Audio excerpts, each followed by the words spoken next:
To break it all down is Jessica Lautz. She is Deputy Chief Economist at NAR. Thanks for joining us this morning. Thank you. It's great to be here.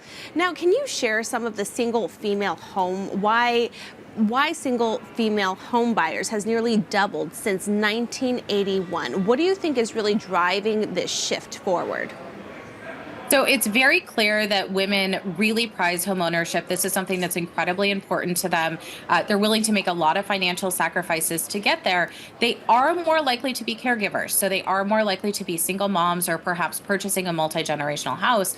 And having homeownership really removes the unknowns from their financial situation.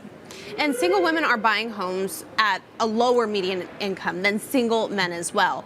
What challenges does this present in terms of affordability and access to home ownership?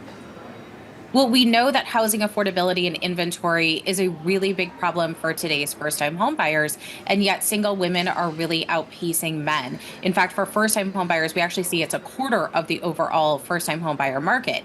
I think it really highlights how women are willing to make sacrifices, perhaps cutting spending anywhere they can, even taking a second job, skipping that vacation, just so that they can have home ownership.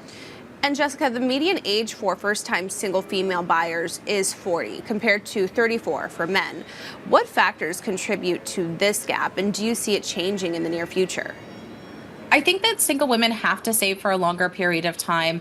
They really do have to make these sacrifices, even living with family before going on to purchase their own property. So I think as we look at these sacrifices, time just carries on. And we know that home prices have been very expensive and really out of reach for many home buyers. So when we think about someone who does have a lower household income, she's going to struggle a little bit more than her single men counterparts. And how do single women navigate barriers like rising home prices, mortgage rates, as well as wealth gaps compared to other buyer demographics? Well, I think it's her tenacity in the home buying market, perhaps her patience. Perhaps that means that she's losing out on contracts as she's placing down bids. We know that there's still a lot of competition in the marketplace for very limited inventory in the last month, seeing 2.6 offers for every home that's listed. So in that scenario, she could just be celebrating another birthday as she loses out on that home offer, unfortunately. Are there specific markets or regions where single women are more likely to purchase homes more than others? And what trends do you see in their location preferences? So we see consistently, and I think this is very interesting about single women buyers, that she may be single, but she really does prize a location that is close to her friends and family, close to her support system. She's more likely to buy a townhouse than perhaps a single family property. Perhaps she needs less space or wants less upkeep, but also thinking about just the price premium that could be had for a single family home versus that townhouse that perhaps is at a better price point for her. So it's a unique property and it's a unique location when we think about that.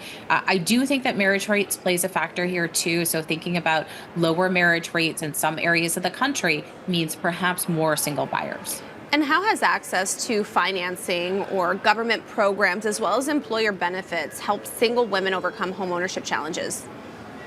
Yeah, so I think this is really interesting. One of the things that I think is important to highlight is it's only been 51 years since women have had the legal right and protection to have a mortgage on her own without a male cosigner. So I think that's really important to highlight. But for all first-time home buyers entering into the marketplace, taking advantage of low down payment programs, looking at opportunities that perhaps are in your state or local area that can help all first-time homebuyers, not just single women. And with March being Women's History Month, what policy changes or industry shifts could further support single women in achieving homeownership? I think it's really important as we look at the inventory challenges, as we think about housing affordability. Single women are this huge segment, but they're doing so on a lower household income. But I think that really highlights the struggle that all first-time homebuyers are having. More affordable housing inventory means more first-time homebuyers in the market. And looking ahead, what trends do you expect to see in the next decade for single female homebuyers?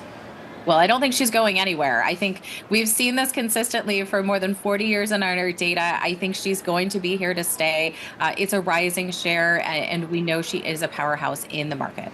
Amazing. Well, thank you so much, Jessica Lautz, Deputy Chief Economist at NAR. It was a pleasure having you on the show. Thank you so much.